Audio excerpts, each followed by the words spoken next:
आपके जहन में कई तरह के सवाल होंगे कि आज राम राज्य क्यों जरूरी है। आज इन तमाम सवालों पर हम बातचीत करने वाले हैं। एक भाई के रूप में, एक राजा के रूप में, पति के रूप में किस तरीके से मर्यादा पुरुषोत्तम कहलाए प्रभु श्री राम और पूरी कहानी क्या है। रामचरितमानस हम सब ने पढ़ी है, हम सब के घर में मौजूद है, लेकिन रामचरितमानस में अंकित जो वो शब्द हैं उसके मायने क्या है। और आज के इस युग में, अगर कलयुग ये चल रहा है, तो आज के कलयुग के इस युग में जब राम राज्य स्थापित होगा तो फिर भारत की तस्वीर कैसे बदल जाएगी। राम क्यों मर्यादा पुरुषोत्तम कहलाते हैं, ये कुछ अहम सवाल है जिसके जवाब आज हम यहाँ तलाशेंगे, आप तक पहुँचाएंगे, क्योंकि आज राम का धाम बन रहा है और किस तरह से राम भक्तों ने 500 वर्षों तक की प्रतीक्षा की है।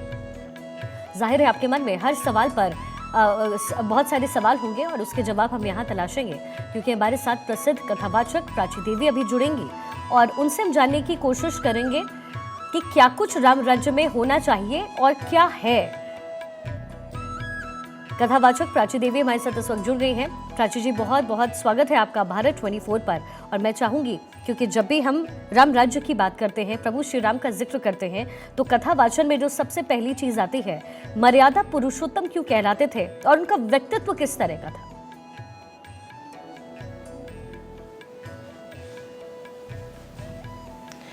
सबसे पहले आप सभी को मेरा जय श्री राम। साथ ही साथ आपने जो प्रश्न किया है कि राम जी को मर्यादा पुरुषोत्तम क्यों कहते हैं, क्योंकि राम जी ने जो मर्यादा अपने जीवन में निभाई है, जिस मर्यादा का पालन किया है, उस मर्यादा के कारण राम जी मर्यादा पुरुषोत्तम कहलाए हैं। जैसे कि जब राम जी को उनकी सौतेली माता केकई ने 14 वर्ष के लिए वनवास दिया, तो राम जी चाहते तो कह सकते थे कि मैं नहीं जाऊंगा, क्योंकि वो सौतेली माँ थी, कोई जरूरी नहीं था कि उनकी बात राम जी को मानना था। लेकिन राम जी को ये पता है कि पिताजी ने वचन दिया है और रघुकुल की ये रीति है कि भले प्राण चले जाएं पर वचन नहीं जाना चाहिए। इसलिए राम जी ने इतनी मर्यादा दिखाई कि अपने पिताजी के वचनों को पूर्ण करने के लिए अपनी सौतेली माता केकई की बात मानी और 14 वर्ष के लिए राम जी ने वनवास काल स्वीकार किया है। ये है राम जी की मर्यादा। जी प्राची जी, क्योंकि जब भी हम कथावाचन सुनते हैं और प्रभु श्री राम के व्यक्तित्व की बात होती है, मैं चाहूंगी कि आप अगर उस तरीके से जैसे कि आप कथावाचन करती हैं, यानी सुर और संगीत का जो मेल होता है, उससे बेहतर कुछ हो नहीं सकता, हमारे दर्शक सुन पाए। राम राज्य जब प्रभु श्री राम की वापसी हो रही थी, वन से वापस जब वो लौट रहे थे, रावण का वध करके वो लौट रहे थे, उसके बाद उस समय अयोध्या में क्या माहौल था, इसका जिक्र रामचरितमानस में भी है। अगर आप ये गा के सुना सकें।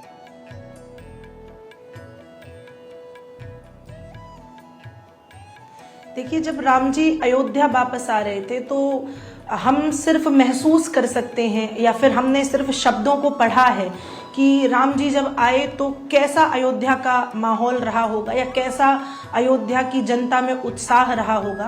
तो यदि वो कहें तो ये कहना चाहिए कि राम राज्य बैठे त्रैलोका, हर्षित भये गए सब शोका। जब राम जी अयोध्या में आए तो चारों तरफ पुष्प वर्षा हो रही थी, दीपक जलाए गए थे और उसी को हम दीपावली कहते हैं। साथ ही साथ अयोध्या के नर नारियों ने राम जी का स्वागत अपने नेत्रों से बहने वाले आंसुओं से किया है। और आप सभी को मालूम है कि जब राम जी आए तो इतना सुंदर अयोध्या, इतनी दिव्य अयोध्या, इतनी भव्य अयोध्या सजाई गई कि देवता भी आकाश में खड़े होकर के राम जी की उस दिव्य नगरी, उस भव्य नगरी अयोध्यापुरी का दर्शन कर रहे थे। और एक भजन काफी प्रसिद्ध है अयोध्या के लिए, आपने एक पंक्ति में गा के आपको सुनाऊंगी जी। नगरी हो अयोध्यासी, रघुकुल सा घराना हो, चरण हो राघव के जहाँ मेरा ठिकाना हो, चरण हो राघव के जहाँ मेरा ठिकाना हो।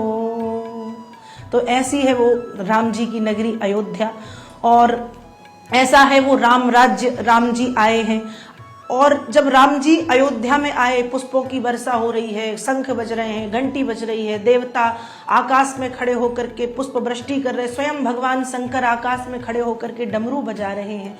गोस्वामी तुलसीदास जी रामचरितमानस में लिखते हैं, राम राज्य बैठे त्रैलोका, हर्षित भये गए सब शोका। दैहिक दैविक भौतिक तापा, राम राज्य नहीं काहू ही व्यापा, राम राज्य नहीं काहू ही व्यापा। राम राज्य बैठे त्रैलोका, तीनों लोकों में सुख है, हर्ष है, प्रसन्नता है, आनंद है। और तो और गोस्वामी जी आगे ये भी लिखते हैं कि जब राम जी राजा बनकर के अयोध्या में विराजमान हुए तो जो 3 प्रकार के ताप कहे जाते हैं, ताप का मतलब होता है परेशानी, जीवन में आने वाले कष्ट, जो 3 प्रकार से आते हैं। दैहिक ताप मतलब जो देह से, शरीर से ताप मिलता है। दैविक ताप जो हमें अपने प्रारब्ध के कर्मों के कारण भोगना पड़ता है। और दैहिक दैविक भौतिक ताप जो संसार से हमें कष्ट मिलते हैं। लेकिन जब राम जी अयोध्या में आकर के विराजमान हुए तो दैहिक दैविक भौतिक तीनों तापों का समन हो गया जब राम राज्य की स्थापना अयोध्या में हुई, जब राम जी आकर के अयोध्या में विराजमान हुए। और प्राची जी, क्योंकि मर्यादा पुरुषोत्तम कहलाते हैं प्रभु श्री राम, और पत्नी के लिए जो उन्होंने अपनी मर्यादा को निभाया और पत्नी के लिए जिस तरीके से एक पति के रूप में रहे, लोग आज भी कहते हैं कि अगर पति हो तो राम जी जैसे हो। बावजूद इसके कि माँ सीता को काफ़ी कष्ट झेलने पड़े, लेकिन फिर भी कहा यही जाता है कि अगर राम जी जैसे हैं तो फिर स्त्री कुछ भी बनने को तैयार है, कुछ भी करने को तैयार।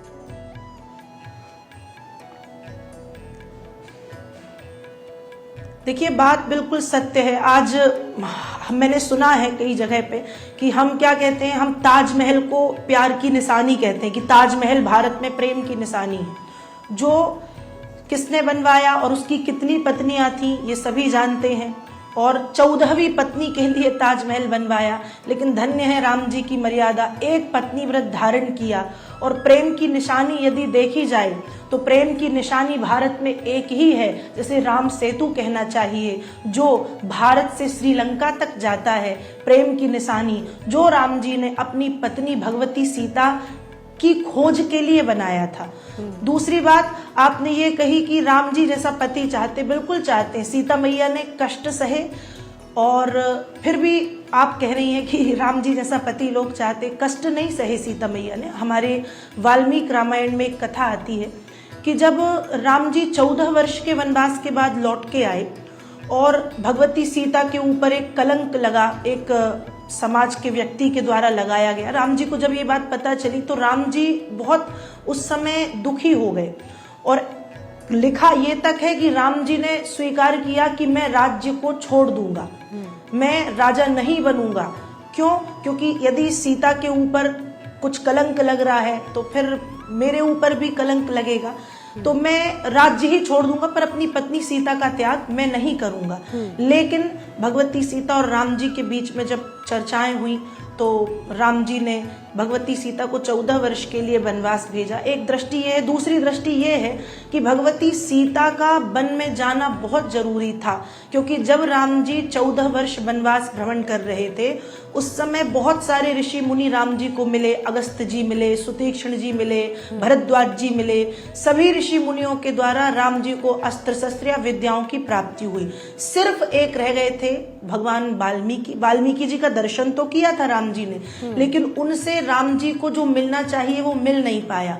इसलिए राम जी चाह रहे थे कि वाल्मीकि जी से जो शक्तियां मिलनी है, जो उनका आशीर्वाद मिलना है, वो हमारी आने वाली संतान को प्राप्त हो जाए। इसलिए राम जी ने भगवती सीता को वन भेजा। भगवती सीता गई, वाल्मीकि जी के आश्रम में रही, और आप सभी जानते हैं वहां पर लवकुश का जन्म हुआ, और भगवान वाल्मीकि के द्वारा लवकुश को शिक्षा दी गई, अस्त्र की, शस्त्र की, शास्त्र का ज्ञान दिया गया।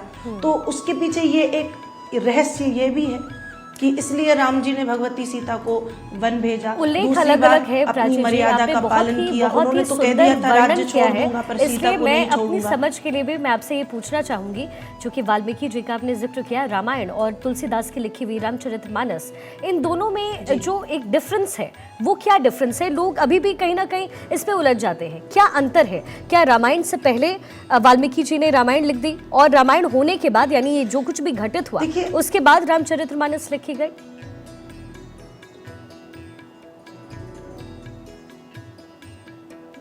देखिए, अंतर ये है कि भगवान वाल्मीकि ने राम जी के आने से पूर्व ही राम कथा लिख दी थी। दूसरी बात, वाल्मीकि रामायण जो है वो पूरी देववाणी संस्कृत में लिखी गई है, संस्कृत भाषा में है। और तुलसीदास जी ने राम जी के जन्म के बाद राम कथा लिखी है अपनी अवधी शैली में जी। कुछ अंतर है अवधी भाषा वाली बाबा तुलसी की राम कथा में और कुछ अंतर है वाल्मीकि जी की रामायण में। वो अंतर समय के कारण है। देखिए, तब समय कुछ और था, फिर समय कुछ और है। आज हम भी जब कोई पुस्तक पुरानी पढ़ते हैं तो उसमें कुछ अलग लिखा होता है, लेकिन वही पुस्तक यदि आधुनिक लेखक कोई लिखे तो उसमें थोड़ा बहुत अपनी तरफ से परिवर्तन करता है। वो वाल्मीकि जी के राम थे और ये बाबा तुलसी के राम हैं, तो थोड़ा अंतर तो दोनों में, मतलब वाल्मीकि रामायण में भी देखने मिलता है। और एक तो समय काल, कहाँ त्रेता युग और कहाँ पर कलयुग। गोस्वामी जी की जो रामचरितमानस है वो कलयुग में लिखी है उन्होंने, और वाल्मीकि जी की त्रेता युग में। तो युगों का भी अंतर है, समय परिवर्तनशील है, तो एक समय के कारण भी कुछ भिन्नता है, भाषा के कारण भी समझने में अंतर है, क्योंकि वो देववाणी संस्कृत है। यानी युगों का जो अंतर है प्राची जी, वो रहा है रामायण में और रामचरितमानस में। आप कथा वाचन करती रही हैं, आपके सम्मुख और आपके सामने बहुत सारे लोग बैठे होते होंगे। आज मैं चाहूंगी कि जिस कथा वाचन से आप प्रभु श्री राम के स्वरूप को लोगों के सामने दिखाती हैं, मैं चाहूंगी कि अगर आप सुरों के साथ इसका मेल करें तो हम सबको बहुत अच्छा लगेगा, क्योंकि आप गा रही हैं तो मेरा दिल कर रहा है कि मैं आपको सुनती जाऊं।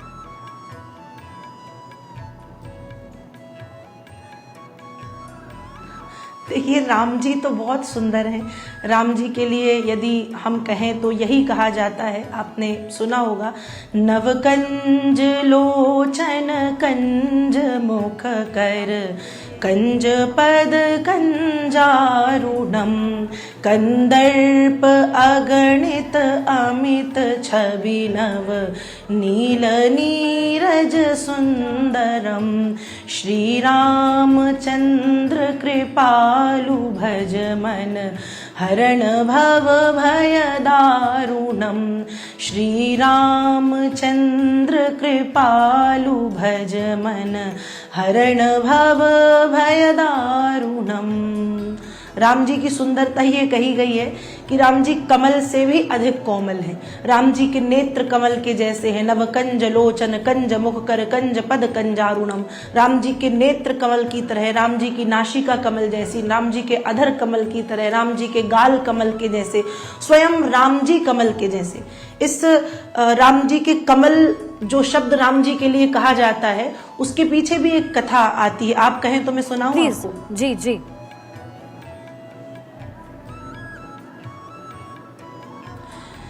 एक कथा आती है, जब सेतु का निर्माण राम जी कर रहे थे, मतलब दक्षिण भारत में, उस समय राम जी ने रामेश्वर शिवलिंग की स्थापना की। और जब रामेश्वर शिवलिंग की स्थापना की, उसी समय, उसी दौरान राम जी ने आदि शक्ति की आराधना की। आदि शक्ति मतलब जगत जननी जगदम्बा जी। और राम जी ने उनसे प्रार्थना की कि हे भगवती, मैं आपको 108 कमल पुष्प समर्पित करूंगा, 108 कमल के फूल चढ़ाऊंगा। आप मेरी मनोकामना को, मेरे मनोभावों को पूर्ण करें या मुझे विजय दिलाएं। भगवती से राम जी ने ये प्रार्थना की। और जब राम जी ने भगवती से ये प्रार्थना की, आदेश दिया हनुमान जी को या लक्ष्मण जी इत्यादि को कि जाओ और 108 कमल के फूलों की व्यवस्था करके लाओ। हनुमान जी इत्यादि बिल्कुल गिन करके 108 कमल के फूल लेकर के आए, गिने भी गए। लेकिन कहते हैं ना, भगवान भक्त की परीक्षा लेते हैं। उस समय राम जी भक्त हैं और आदि शक्ति भगवान है। आदि शक्ति ने राम जी की परीक्षा ली। 108 कमल के फूलों में से एक कमल का फूल नहीं है, मतलब 107 कमल के फूल हैं। अब राम जी ने चढ़ाए, लेकिन देखा 100, संकल्प लिया था 108 का, लेकिन है 107। राम जी सोचने लगे क्या किया जाए। तब राम जी को याद आया कि जब मैं छोटा था तो मेरी माता है जो कौशल्या मैया, वो मुझे कमल नयन कह करके बुलाती थी। राम जी का एक नाम है कमल नयन। तो कहा, जब मेरी माता मुझे कमल नयन कहती थी, मतलब मेरे नेत्र कमल की तरह हैं। तो राम जी ने सोचा, एक कमल का फूल कम है, मेरे नेत्र 2 हैं, और मेरे नेत्रों को मेरी माँ कमल कहती थी, और माँ के जो शब्द हैं, माँ की जो वाणी है वो असत्य तो होती नहीं। तुरंत राम जी ने अपना बाण उठाया और अपनी आंखों पे लगाया कि एक कमल की कमी मैं अपने एक नेत्र को भगवती के चरणों में समर्पित करके पूरा कर दूंगा। लेकिन जैसे ही राम जी ने अपना बाण अपने नेत्रों में लगाया, उसी समय जगदम्बा प्रकट हुई और राम जी पे प्रसन्न हो। अच्छा प्राची जी, तो राम जी कमल के वर्णन है ये, क्योंकि मुझे लगता है कि लोग ये जानते तो होंगे कि कमल नयन कहा जाता है, लेकिन क्यों शायद इसकी जानकारी नहीं होगी। शुक्रिया।